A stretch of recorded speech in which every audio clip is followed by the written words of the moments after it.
Hello everyone, today we're taking a look at the Geprc Smart 16. They finally, someone made a 2S micro drone, although it is running 40mm props. And some of you might be asking right away, how's it compared to my favorite, which is a build. And this is a frame kit from Jack's 3D Printing. And it also has the parts from the Uzi 85, except for the camera. Swapped that out for a Caddx Ant. But this is the TKS 75, or actually 78's, the Rocket Race edition. Well, this has got 2-inch props, so that was a suggestion that I made for Geprc, was make this with 2-inch props, please. We'll see how that goes. I have gotten a lot of questions about this one, but more on that after the flight. The motors are the Geprc 0803, and they are 11,000 kV. Props are the Gemfan bi-bladed 40mm props. Flight stack is an F411 flight controller. The ESC is a 12 amp 4-in-1 ESC.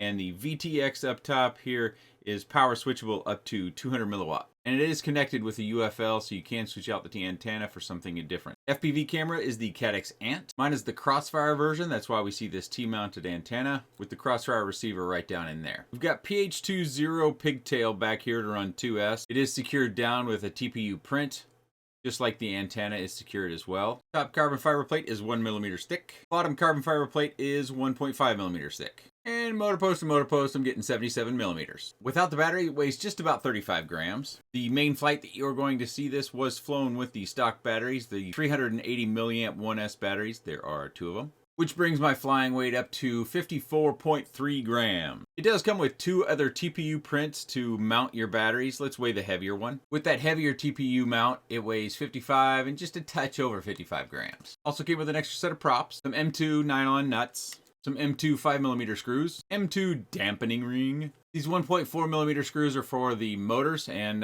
pretty much all these micro motors in this sort of size take 1.4mm screws. We also got some 3mm M2 screws to mount your top plate. It does come with 2 Geprc battery straps, and I cut one down. Doesn't seem like this quick start guide is actually for this quad. I think this is for the Phantom, but I could be wrong. Did come with a support card, 2 sheets of stickers, a screwdriver, an Allen key. Mine also came with this USB charger, and I'm not certain this is stock, so make sure you check your product descriptions to see if this is included or not. This only charged to high voltage. It does have a standard USB as well as a USB-C. It also comes with this giant warning. And before we start the flight, it's going to be critical for you to get a full view of my experience that first 10-15 seconds after the flight. So make sure you stick around for that part. I promise the flight's next, but the values that you see on screen, I found the battery scaling was off. All my batteries were reading as they were low voltage or they were well undercharged. So I changed the battery scaling to what you see on screen. I also changed the low voltage warning to what you see on screen. And that's where I like things to be when it comes to my flight style. I would like to land and be disarmed and have the batteries recover after a few seconds up to 3.5 voltage. But in this fun flight, I went a little bit long. So this flight was just today as I record it. You're probably watching this 2 days or a day at least later than my flight. But we got one of those rare, really nice days. Low wind, not a lot of neighborhood noise. The other flights I had kind of gone through had lots of neighborhood noise. The leaf blowers, mowers, people are out enjoying the time. But we had some really high winds, which made kind of a bust for flying something this light. But with 2S and the power that we can get out of 2S, it still flew fairly well for something that's, less than 40 grams. You get up over, 55 grams when you get both batteries. But we were having, pretty strong winds, 25 to 35 mile an hour winds.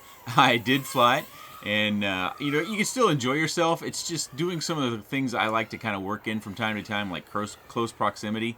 It just doesn't work out so well because, a gust comes up and it blows you off your line, and then you're like, dang it, now I got to go do the walk of shame and go get my quad. But this day was super nice, had nice sun, although, by lunchtime, the sun's actually getting kind of low, as you can tell from some of the shadows.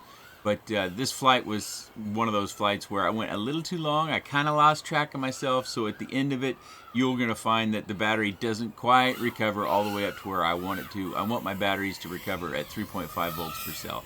I think I end up at 3.42 or 4.3, which is pretty close. By the time you unplug things, it probably is at at least two at 3.43 or maybe even 3.45. So it's pretty close to where I'd want to be. I did fly this on some larger batteries, and I do think that the PID tune that Geprc has on here is very specific to these kinds of batteries, because once you start adding battery weight, the prop wash in hard corners, especially 180 cornering, which I do quite a bit going back and forth across the yard, you really start to see that where it doesn't handle the prop wash of that hard cornering very well once you start adding too much weight. Overall, I thought the tune was very good. So if you do have a bunch of, say, 450 milliamp batteries and you want to run it on this, you probably have to loosen up the P and D values just a touch. Maybe change it by just 2 or 3 points and see how that goes for you. Just change those down 2 or 3 points and see how that goes. Because I think Geprc did a nice job of tuning, and they did tune it specifically for these batteries, which is a little bit of an odd choice. We don't see 380 milliamp 1S batteries on the market, and I think the first thing a lot of hobbyists will do is to chop off that PH2 pigtail, which we know breaks down over time and increases our battery resistance and probably damages our 1S batteries, and put on an XT30 and run a true 2S, a single 2S battery. I know that I would get some of those Hobby King 300 milliamp batteries that I've been running on the Rocket Race, and those are the ones that are 45 to 90C. Not all of those are created equal, those Hobby King Nanotech batteries. Some of them run real good, like the 45 to 90C, but the other C ratings and the match cell ones, they don't run anywhere near as good. There's a huge variance. So if you're looking at the label, I don't go by C rating, by the way. C rating doesn't mean anything. That's why I buy and try a lot of batteries. Doesn't matter what their C rating is. But the Nanotech from Hobby King that have the 45 to 90C on them, those are the batteries that I really like and really enjoy in my Rocket Race, and that's what I would put on this. There's an important section, I've said it once already, coming up here in just a moment, and it's very important for you to see that. And as we come in for the landing, you saw my voltage got clear down to almost 3 volts. But as we sit here on the patio, we see we're at 3.39. We're going to hit 3.41, and then we're going to wait a little bit longer. And I think it bumps to 3.42, maybe even 3.43. And we got a flight time of 3 minutes and 33 seconds. And that is on the 380 milliamp 1S batteries. But the 450s didn't give me much more flight time. I would say on average maybe 10 to maybe 20 seconds more flight time. So the reason why I kept telling you to stick around to the end, because I have one very important fact that I must show you, and that's that this arm is broken. Yeah, a closer look here. Maybe I'll just show you the pictures I shot. When it first broke, it just kind of splintered off. So I think we need more material around the screw holes, because it did break right at both screw holes. Our grass isn't necessarily lush like it is during the summer. It still looks green. We did recently clear the leaves and we mowed, so it was cut down real short. Not real short, a normal shortness for us cutting the grass. So it wasn't necessarily a hard crash because it did land in the grass. But unfortunately, after a series of crashes that I've had, we did break this. So I do think, and just as we did find with the Rocket Race that we needed to go with at least 2 millimeters of carbon fiber, the Rocket Race is actually 2.5 millimeter thick carbon fiber. So I think if they're going to do a version of this with 2-inch props, we must have a 2 millimeter thickness bottom plate. So Geprc, hopefully you're still watching at least. 2 millimeter bottom plate, please, on the next iteration with 2-inch props. Another thing about the props I want to mention before any of you go away is that these props in this configuration should work fine. Now, if you switch the props out for tri-blades, you're probably going to find that you're going to have more damage or breakage to either your motor stems, or you're going to have a broken arm like I did. The reason why I say that is with bi-blades, if you make contact, usually it'll just rotate out of the way and you won't get a strike directly or enough pressure to snap your motor shaft. Those are only 1 millimeter motor shafts.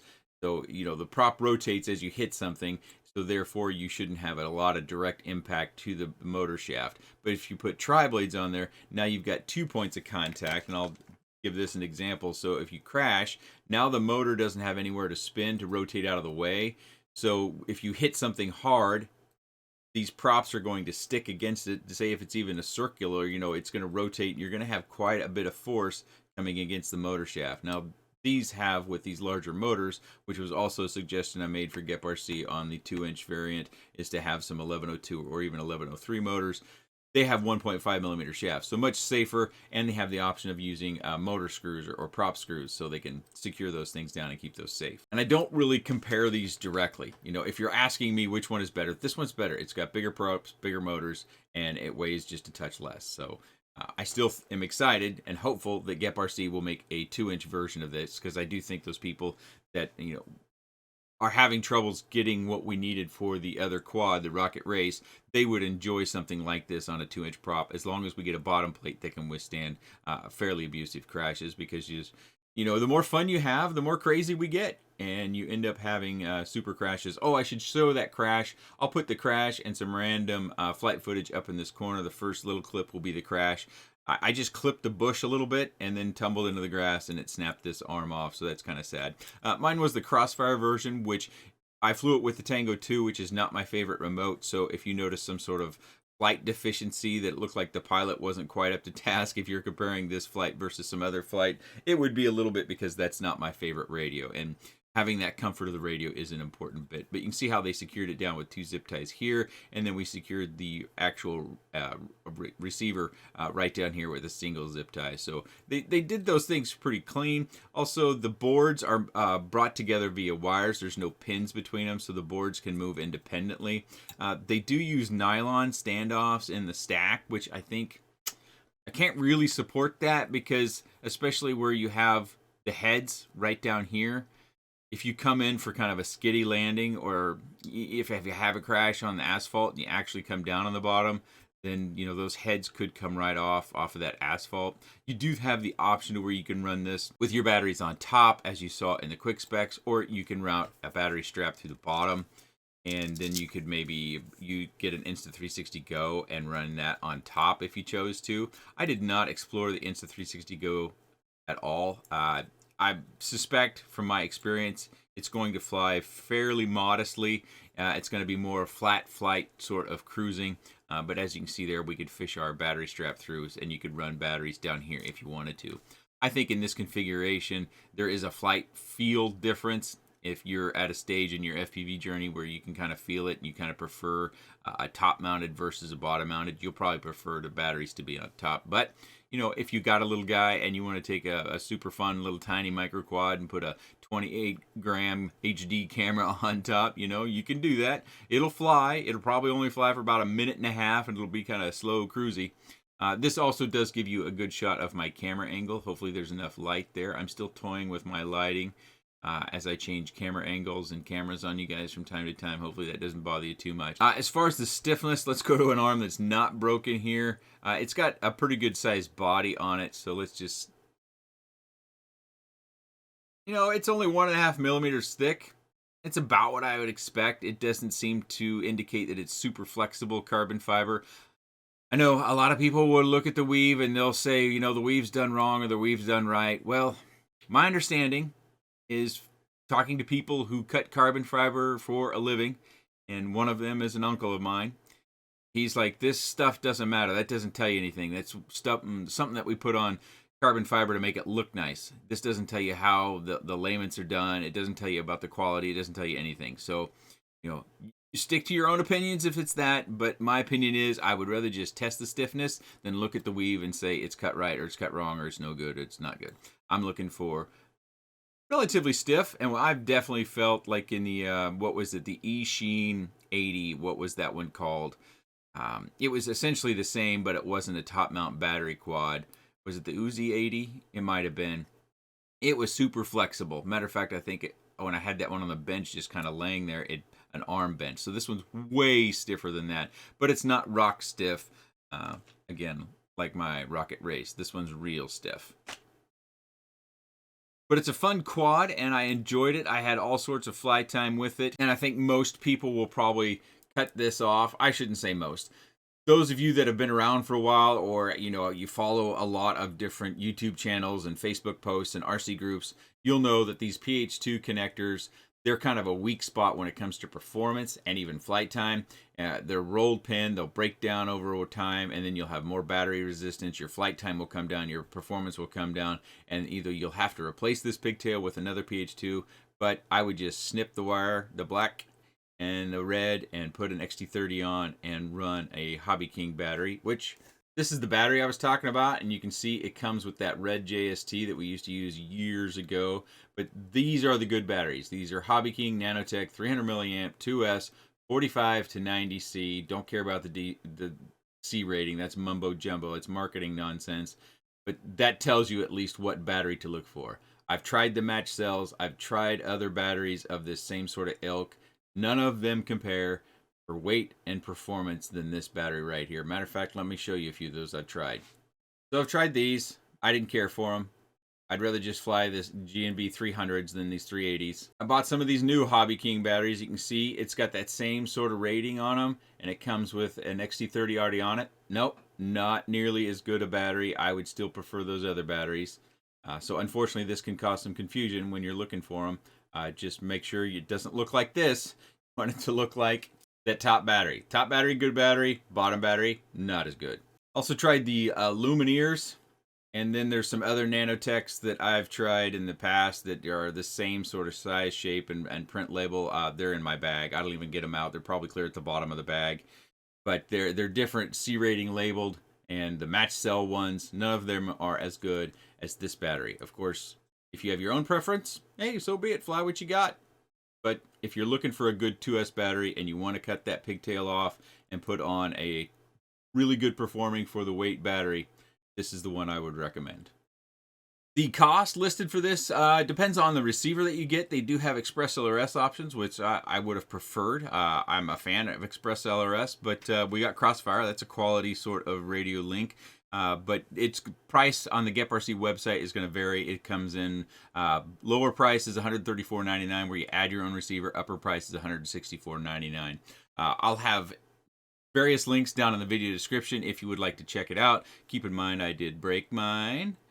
But I'll also have coupon codes down there if you would like to save yourself a few dollars. Okay, as for those of you that have been asking, is this review, am I going to review it, is it coming up? I thought I should kind of approach this, and I'm a bit troubled by it. But so many of you know that you follow the channel very closely. I'm married. I have a day job. This is not my job. This is my hobby. I like to keep it fun. I do have 3 kids, and they're all very active in extracurriculars, things of that nature. Although one's a driver, so that helps out a lot. So we have 1 driver, and we have 2 that don't drive. So oftentimes in the evenings, I'm running around. So I try to find, at this time of year, most of my flight time comes either on the weekends or during a lunch. I'm thankful that I have a job to where lunch isn't stuck at an hour. I can take extra time if I need to.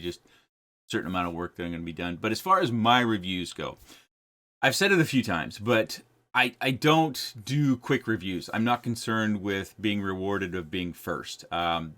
It's not my job. So one of the things that I make sure I do is I try to put this thing through my paces. I want to be comfortable in my experience with the quads where I can represent it as well as I can. And I've given it plenty of flights so that I have some reassurance that when you get it, you will have a good experience too, or you'll have a bad experience. Or in the case of quads like this, you'll know that, I put 30 to 50 flights on it, and eventually I broke an arm. So you go into your purchase knowing that, because I couldn't do this and have fun and sleep at night if I went out and did 5 or 6 flights, no crashes, never really, experienced it all that much. And I'm not saying my counterparts out there are trying to short circuit this. This is not a slight to them. Everyone's got their own way of doing this stuff. This is about me and my way. I'm not trying to sway you from watching anybody else. You definitely need, I say it all the time, do your research, do your homework. So that's kind of my way of saying, you need to gather as much information because money ain't free. But for me, in order to be able to sleep at night, I think I have a lot of guilt that weighs on my mind that motivates me to do a lot of certain things. And I try to get at least 30 flights on every quad that I've brought to the channel. Many times it's 50 and more, which means, 8 to 12 flights a day, sometimes twice a day in the months where we have more sun time.